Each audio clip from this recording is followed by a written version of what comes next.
नमस्कार मित्रांनो, आजच्या या व्हिडिओमध्ये आपण इंग्लिश आणि मराठी या दोन्ही जनरल सेक्शनमधील अत्यंत महत्त्वाचे प्रश्न, त्यांची योग्य उत्तरे आणि सविस्तर स्पष्टीकरण पाहणार आहोत. हे प्रश्न तलाठी भरती, पोलीस भरती, झडपी भरती, एमपीएससी, एसएससी आणि इतर सर्व स्पर्धा परीक्षेसाठी अत्यंत उपयुक्त आहेत. या व्हिडिओमध्ये तुम्हाला previous year question, grammar concept, correct answers, exam oriented explanation अतिशय सोप्या पद्धतीने समजावून सांगितले जाईल. म्हणून हा व्हिडिओ शेवटपर्यंत नक्की पहा. चला तर मग सुरुवात करूया इंग्लिश सेक्शनला. Question number 1, choose the correctly spelled word. There are 4 options आणि ह्याच्यामध्ये पर्याय क्रमांक 3 हे त्याचं बरोबर उत्तर आहे passenger. The correct spelling is passenger option number 3. हे बाकीचे सगळे रॉंग स्पेलिंग आहेत. पॅसेंजर म्हणजे काय? A person travelling in a vehicle. Question number 2, find out which part of speech the underline word belongs to. The mountain is that. तर कुठं underline आहे तर दॅटला अंडरलाइन होते. The mountain is that we have to make a decision today. So which part of speech the underline word. हे underline word जो आहे that तो कुठल्या पार्ट ऑफ स्पीच मध्ये येतो? नाउन येतो, ॲडव्हर्ब येतो, ॲडजेक्टिव्ह येतो का प्रोनाउन येतो? तर याचं बरोबर उत्तर आहे प्रोनाउन. दॅट हे काय कशामध्ये मोडतं? प्रोनाउन मध्ये. प्रोनाउन काय? Pronoun is a word used instead of noun. तर नाउन च्या ऐवजी वापरल्या जाणाऱ्या शब्दाला आपण काय म्हणतो? Pronoun. Question number 3, choose the grammatically correct sentence. तर हे जे सेंटेन्स दिले त्यातली ग्रॅमॅटिकली करेक्ट सेंटेन्स कुठला आहे? तर आपण इथं बघतो पहिल्या सेंटेन्समध्ये काय? माय ब्रदर रिटायर फ्रॉम एअरफोर्स. तर इथं काय? From the air force. इथं द पाहिजे होतं, तर इथं द नाही, त्यामुळे हे रॉंग आहे. त्याच्यानंतर ऑप्शन नंबर 2 बघू. The most of the people like it. Most people like it असं पाहिजे होतं ते, तर हे पण चुकलेलं आहे. त्याच्यानंतर ऑप्शन नंबर 3, हिमालयाजला इथं द लिहिलेलं वापरलेलं नाही, म्हणून हे पण ऑप्शन चुकीचं आहे. आता ऑप्शन नंबर 4 बघू. Sohan enjoyed himself at the party. So option number 4 is the correct answer. तर हे तिन्ही पण ऑप्शन चुकीचे आहेत आणि चौथा ऑप्शन बरोबर आहे. Question number 4, choose the correct phrasal verb to fill in the blank. तर हे आपल्याला भरायचं आहे. The principal dash and explanation for his behaviour. तर कुठलाही ह्याच्यामध्ये option number 3 is the correct answer. Call for. Call for म्हणजे काय? To demand or require. सेंटेन्सचं मिनिंग काय होईल मग? The principal demanded and explanation. Okay, त्याचं जर आपण कॉल फॉरच्या ऐवजी डिमांडेड वापरलं तर. Question number 5, identify which part of the sentence has an error.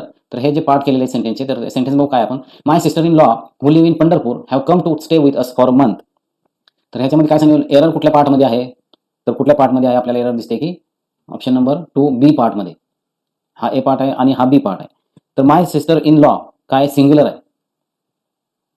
तर हु लिव्ज इथं काय येईल? मग येस यायला पाहिजे होतं. लिव्ज इथं लिव्ह आलेला आहे, त्यामुळं हे दुसरा जो पार्ट आहे सेंटेन्सचा बी पार्ट, तर तो रॉंग आहे. Question number 6, select the appropriate alternative to fill in the gap.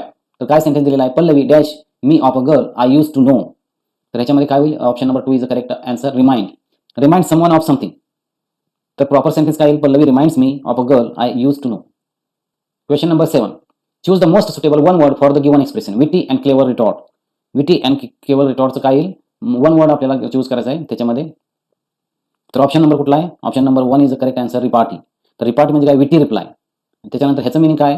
प्लॅटिट्यूड, dull statement आणि इन्व्हेक्टिव्हचं मिनिंग काय? अब्युजिव्ह लँग्वेज आणि sarcasmचं मिनिंग काय? Mocking remark.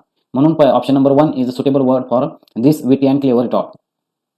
Question number 8, choose alternative to fill in the blanks. So she is the Indian artist married to dash European engineer. तर इथे एक थोडी क्वेश्चनमध्ये mistake झालेली आहे, टायपिंग मिस्टेक झालेली आहे, तर थोडं हे रिमूव्ह करतो मी. तर इथं आपल्याला आर्टिकल यूज करायचे आहेत. तो she is dash Indian artist married to European engineer. तर इथं आपल्याला आर्टिकल कुठलं यूज करायचं? A and the. ह्याच्यामध्ये काय येईल? मग आय आहे, त्यामुळे इथं काय येईल? ॲन येईल. आणि इथं युरोपियन आहे, पण इथं ई कडे जाऊ नका तुम्ही, की इथं आय आहे, आय ए यू. हे जे वॉवेल साऊंड तुम्हाला आढळून येईल, इथं वॉवेल साऊंड नाही. हा इथं युरोपियन म्हणजे वाय न सुरू होतो, त्यामुळे इथं काय येईल? ए येईल. म्हणजे option number and A. Option number 4 is the correct answer of this question. She is an Indian artist married to a European engineer. Question number 9, choose the correct alternative to fill in the blanks.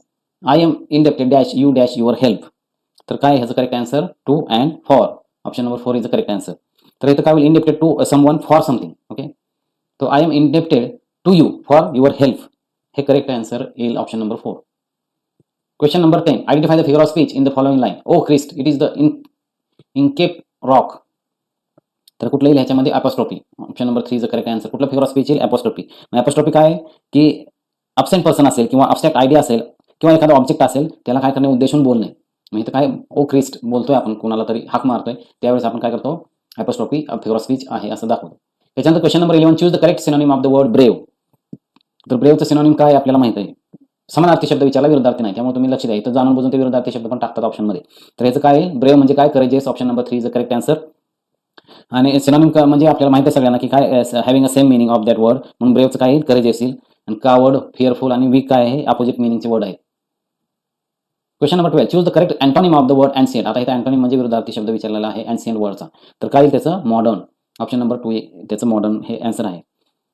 Ancient म्हणजे काय very old म्हणजे जुना खूप जुना आणि modern म्हणजे काय new एकदम न्यू प्रेझेंट जे आता चालू आहे त्याला आपण मॉडर्न म्हणतो. Question number 13 fill in the blank with the correct preposition. He is good dash mathematics. तर याच्यामध्ये प्रिपोजिशन आपल्याला वापरायचं आहे. तर काय प्रिपोजिशन ॲट येईल. आपण नेहमी इन वगैरे आपल्याला लगेच लक्षात येईल he is good in mathematics असं नाही. He is good at mathematics हे करेक्ट एक्सप्रेशन आहे. त्यामुळे good at studies good at sports good at mathematics हे बरोबर आन्सर आहे. Question number 14 choose the correct passive voice. तर ह्याचा पॅसिव्ह ॲक्टिव्ह व्हाईस आहे हा दे आर प्लेइंग फुटबॉल. तर त्याचा पॅसिव्ह व्हाईस कुठला आहे ऑप्शनमध्ये करेक्ट. तर option number 3 is the correct answer. Football is being played by them. तर प्रेझेंट कंटिन्युअस टेन्स आहे. आपल्याला कुठलाही sentence active voice passive voice करताना अगोदर आपल्याला टेन्स ओळखायचा त्याच्यानंतर सब्जेक्ट ऑब्जेक्ट ओळखायचा आणि त्याच्यानंतर व्हर्ब ओळखायचा आहे. तर हे सगळं आपल्याला ओळखता आलं पाहिजे त्यावेळेस आपण त्याचं करेक्ट आन्सर शोधू शकतो.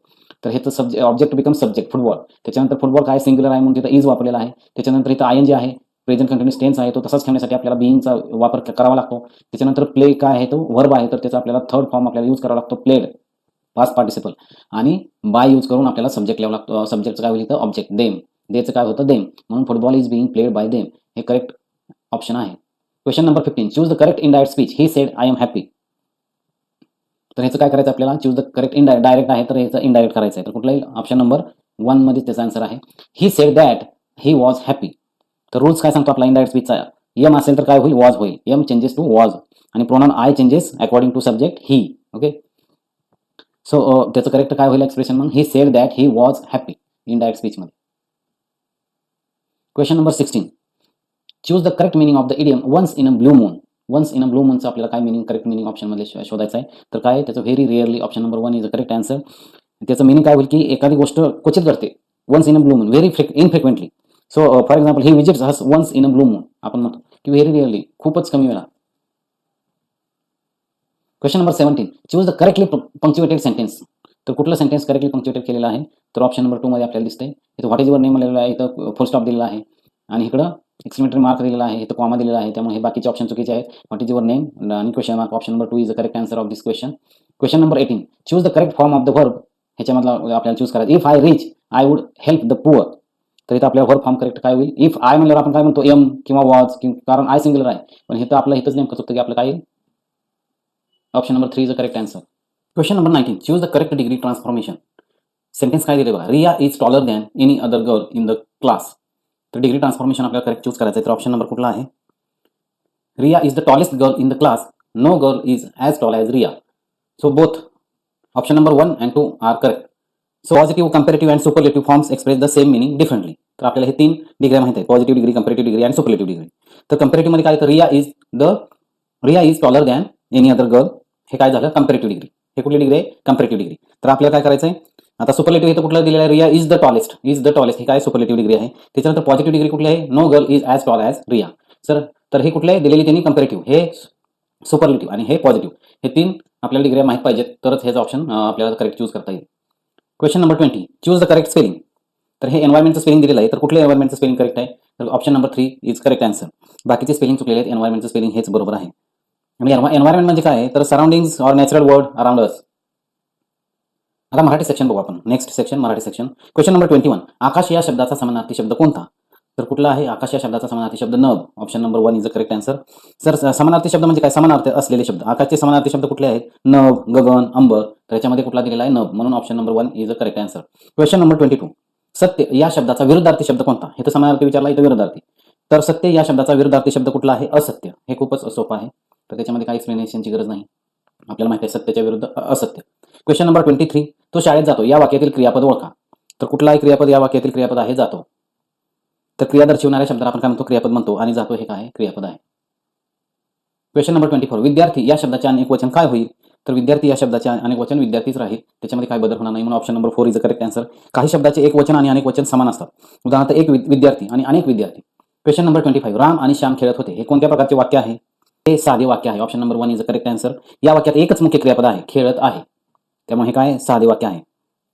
क्वेश्चन नंबर 26 पाणी या शब्दाचे लिंग ओळखा. तर पाणी या शब्दाचे लिंग कुठलं आहे नपुसक लिंग. Option number 3 is a correct answer. Question number 27 डोळ्यात तेल घालून पाहणे या वाक्यप्रचाराचा अर्थ काय आहे. तर काय काळजीपूर्वक लक्ष ठेवणे. Option number 2 is a correct answer. एखाद्या गोष्टीकडे अत्यंत सावधपणे लक्ष देणे म्हणजेच काय डोळ्यात तेल घालून पाहणे. Question number 28. सुंदर हे कोणत्या प्रकारचे विशेषण आहे? तर आपल्या सर्वांना माहिती आहे की सुंदर हे काय आहे? गुणवाचक विशेषण आहे. जे विशेषण एखाद्या व्यक्तीचा किंवा वस्तूचा गुण सांगते त्याला आपण काय म्हणतो? गुणवाचक विशेषण. Question number 29. मी उद्या गावाला जाईन या वाक्यातील काळ ओळखा. तर कुठला काळ आहे याच्यामध्ये? भविष्यकाळ. तर भविष्यात होणारी क्रिया दर्शवणारा काळ म्हणजे काय? भविष्यकाळ. आणि जाईन हा शब्द काय दर्शवतो? भविष्यकाळ दर्शवतो. Question number 30. ज्ञान या शब्दाचा समानार्थी शब्द कोणता? तर ज्ञान या शब्दाचा समानार्थी शब्द काय? विद्या. ज्ञान आणि विद्या हे समान अर्थाचे शब्द आहेत. तर मित्रांनो, अशा प्रकारे आपण इंग्लिश आणि मराठी यामधील अतिशय महत्त्वाचे प्रश्न, त्यांची योग्य उत्तरे आणि सविस्तर स्पष्टीकरण पाहिलेले आहे. हे प्रश्न टीईटी, तलाठी, पोलीस भरती तसेच इतर स्पर्धा परीक्षेसाठी खूप महत्त्वाचे आहेत. जर हा व्हिडिओ तुम्हाला उपयुक्त वाटला असेल तर व्हिडिओला लाईक करा, चॅनलला सबस्क्राईब करा आणि बेल आयकॉन दाबायला विसरू नका. आणि अशाच प्रकारच्या स्पर्धा परीक्षाच्या तयारीसाठी चॅनलसोबत जोडलेले राहा. धन्यवाद.